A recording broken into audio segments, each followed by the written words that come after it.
हाँ विद्यार्थियों, इसमें हम पढ़ रहे हैं अपने कक्षा 12 का जो टॉपिक चल रहा था ब्लड सर्कुलेशन में डब्ल्यूबीसी। तो आज हमारा टॉपिक है जो दूसरे प्रकार की डब्ल्यूबीसी होती है, अकणिकीय डब्ल्यूबीसी, जिसको हम कहते हैं ए ग्रेनुलोसाइट्स।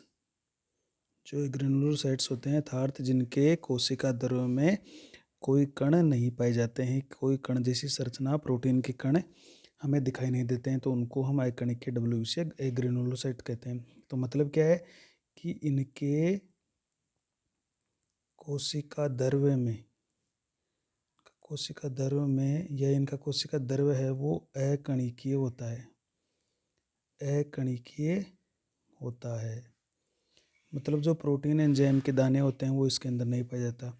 दूसरी विशेषता देखो, इन्हें इनका जो केंद्रक होता है वो छोटे छोटे पिंडों में बटा हुआ नहीं होता है। इनका केंद्रक है सिर्फ एक ही पिंड का बना होता है, तो इनका केंद्र एक पिंडीय जिसको हम कहेंगे लोब्ड, या इनको कहेंगे मोनोलोब्ड। मतलब एक ही इसके अंदर लोब होता है, एक ही पिंड पाया जाता है, तो इनका केंद्रक वो एक पिंडीय होता है। ये इनकी दूसरी विशेषता है।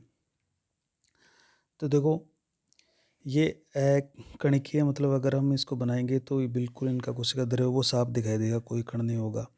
अब इसके अंदर इनका जो केंद्र होगा वो केवल एक पिंडीय बना रहेगा। ये दो तरह की होगी, ये दो प्रकार की होती है, दो प्रकार की होती है। और वो कौन कौन सी होती है? पहली होती है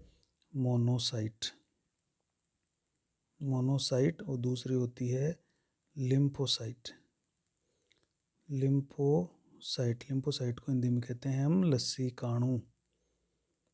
तो इनका ये जैसे मोनोसाइट है, इसका केंद्र है वो गुर्दे के समान या सेम के बीज के समान होता है। लिम्फोसाइट का केंद्र है वो बिल्कुल गोल होता है, छोटा सा होता है और गोल होता है। तो इस तरह से हम अब देखो, इनके अगर हम केंद्रक देखते हैं तो इनका केंद्रक एक ही पिंड से बना हुआ है। इसका एक ही पिंड है और वो भी गुर्दे की तरह है, और इसका पिंड है वो गोलाकार है। बाकी इनके कोशिका द्रव्य में कोई कण जैसी संरचना नहीं मिलेगी। तो ये दो प्रकार की होगी, मोनोसाइट और लिम्फोसाइट। तो सबसे पहले अपन पढ़ेंगे, देखो फर्स्ट मोनोसाइट।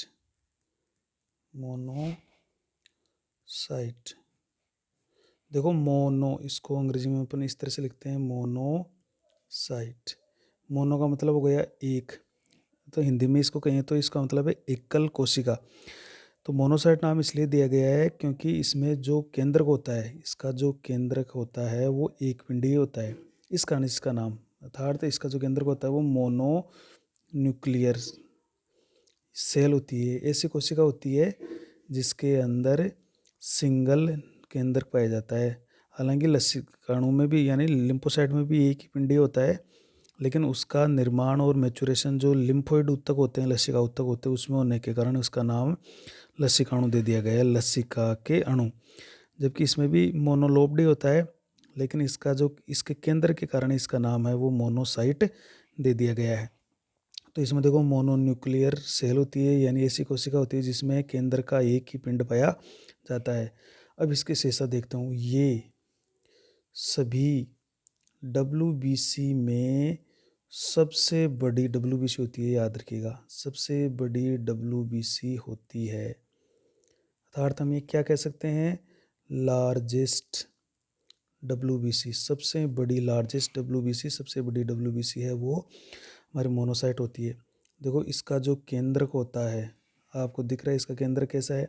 मोनोसाइट अपन बनाते हैं तो इस तरह से बनाएंगे, इसका केंद्रक है हम इस तरह से बनाएंगे, ये इसका केंद्रक है। देखो, तो ये केंद्रक है वो गुर्दे की तरह है, या एक घोड़े की जो नाल होती है पैर रखने की वो, और या सेम का बीज भी इसी तरह का होता है। तो हम ये कह सकते हैं इसके केंद्र है वो वर्काकार यानी वर्क के आकार का, जिसको हम कहेंगे किडनी शेप्ड, या हम कह देंगे कि घोड़े की नाल का, घोड़े की नाल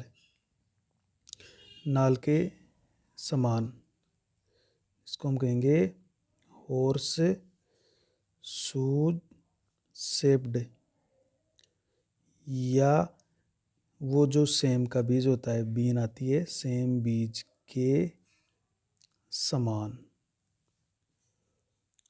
आकृति वाला होता है। तो इसका देखो केंद्र का है, वो गुर्दे के समान कह दो, चाहे उसको घोड़े की नाल के समान कह दो, चाहे सेम के बीज की आकृति के समान कह दो, तो इसका केंद्र इस तरह की आकृति में पाया जाता है। और देखो इसलिए इसकी स्पेशल आकृति इसलिए है ताकि ये आसानी से कोशिका पारण कर सके और आसानी से ये फेगोसाइटोसिस की क्रिया भी कर सके, इसलिए इसका केंद्र का वो इस तरह से बन चुका है। देखो यह सक्रिय होती है, बहुत एक्टिव होती है, वह बक्सकाणु प्रवृत्ति की होती है, मतलब फेगोसाइटोसिस कर सकती है। ये सब बहुत ज़्यादा एक्टिव भी होती है न्यूट्रोफिल की तरह, और न्यूट्रोफिल की तरह ये बक्सकाणु प्रवृत्ति की होती है, जो जीवाणुओं को नष्ट करती है। मतलब है कि तो ये सक्रिय होती है, बक्सकाणु प्रवृत्ति होती है, तथा बड़े जीवाणु या इसको हम कहते हैं बड़े कणों को, इसमें एक शब्द और जोड़ देते हैं कि ये सक्रिय होती है और बक्सकाणु प्रवृत्ति की होती है, जो बड़े जीवाणुओं को व बड़े कणों को नष्ट करती है। अतः इसे रक्त का, देखो मैक्रो पुलिसमैन कहते हैं, इसको मैक्रो पुलिसमैन कहते हैं, क्योंकि इसकी एक तो आकार भी इसका बहुत ज़्यादा बड़ा होता है, ये सबसे बड़ी होती है और बड़े कणों को और बड़े रोगाणुओं को नष्ट करती है, इसलिए इसको मैक्रो पुलिसमैन कहते हैं। और दूसरा एक था माइक्रो पुलिसमैन, तो माइक्रो पुलिसमैन हमने किसको कहा था, न्यूट्रोफिल को तो कहते हैं माइक्रो पुलिसमैन। और मैक्रो पुलिसमैन यानी मैक्रो का मतलब होता है थोड़ा बड़ा, तो बड़ा जो पुलिसमैन है वो हमारे रक्त का मोनोसाइट कहलाती है। देखो टीबी में जो क्षय रोग होता है, क्षय रोग, उसमें क्या होता है, टीबी में इसकी जो संख्या है वो बढ़ जाती है। अगर कोई व्यक्ति टीबी ग्रस्त है और उसकी हम WBC देखेंगे तो उसमें मोनोसाइट है वो बढ़ी हुई दिखाई देगी, तो ये देखा गया है कि टीबी में इसकी संख्या बढ़ जाती है। मोनोसाइट को देखो,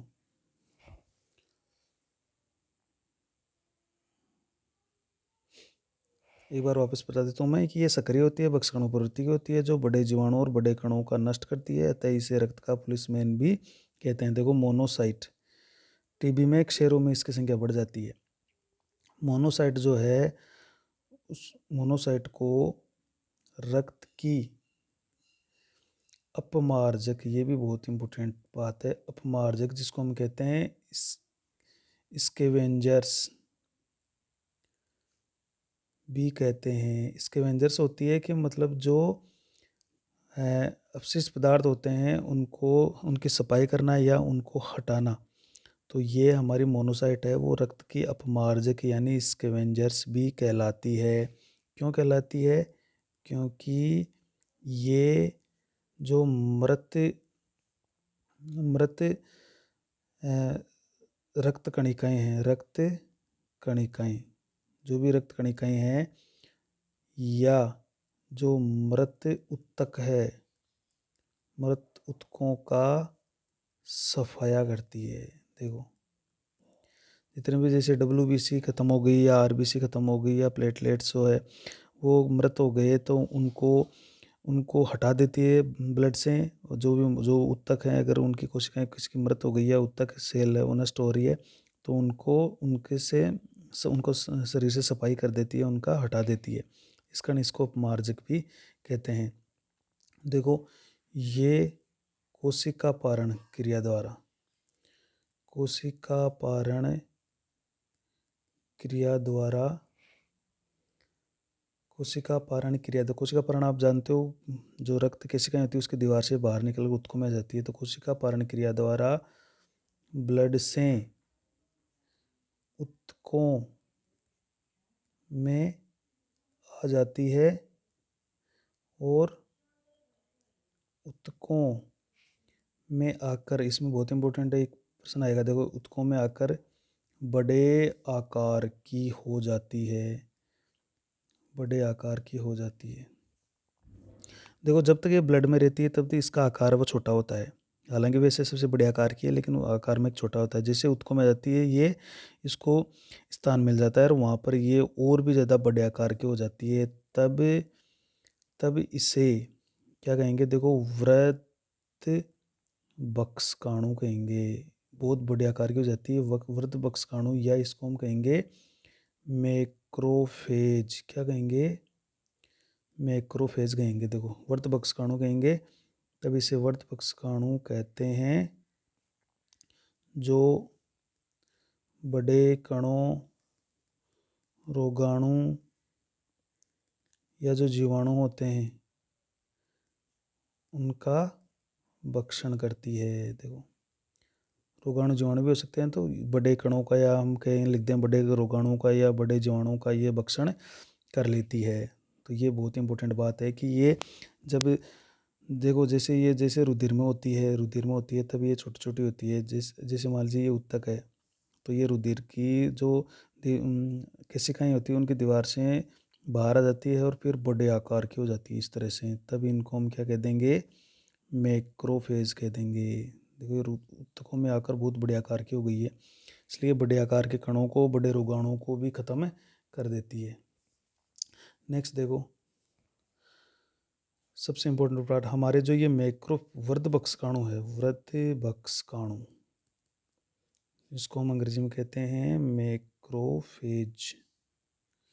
वह जो हमारी न्यूट्रोफिल थी, न्यूट्रोफिल्स, ये दोनों देखो, ये दोनों ही बक्सकाणु क्रिया करती है, दोनों ही कोशिका पारण अच्छी तरीके से दिखाती है, दोनों ही बहुत सक्रिय होती है। तो मैक्रोफेज और न्यूट्रोफिल दोनों मिलकर, देखो दोनों मिलकर शरीर में फेगोसाइटोसिस का एक तंत्र बनाते हैं, जो संक्रमण, कोई भी संक्रमण का मतलब होता है इन्फेक्शन। कोई भी तरह का शरीर में इन्फेक्शन होता है, कोई भी रोगाणु शरीर में आता है तो उसको इन्फेक्शन कह रहे हैं। तो संक्रमण के विरुद्ध प्रतिरक्षा की प्रथम रक्षा पंक्ति,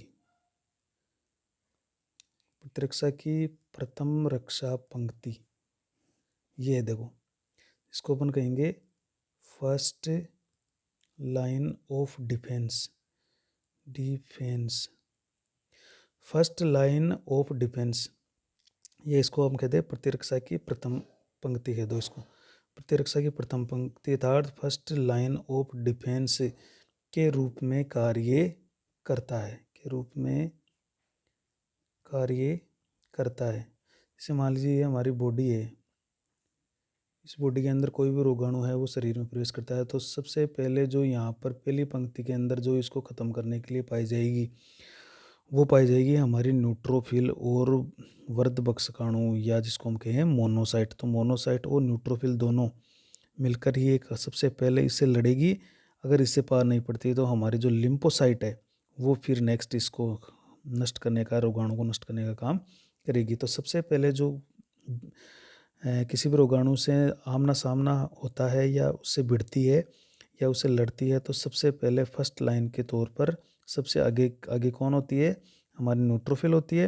ये न्यूट्रोफिल छोटे आकार के वृद्ध बक्सकाणु करते हैं कणों का, और जो बड़े आकार होते हैं जो न्यूट्रोफिल से नहीं खत्म हुए उनको उत्कों में जाकर वृद्ध बक्सकाणु है वो खत्म करने का काम कर देती है। तो इस तरह से दोनों मिलकर है वो किसी भी रोगाणु को नष्ट करने का काम करते हैं।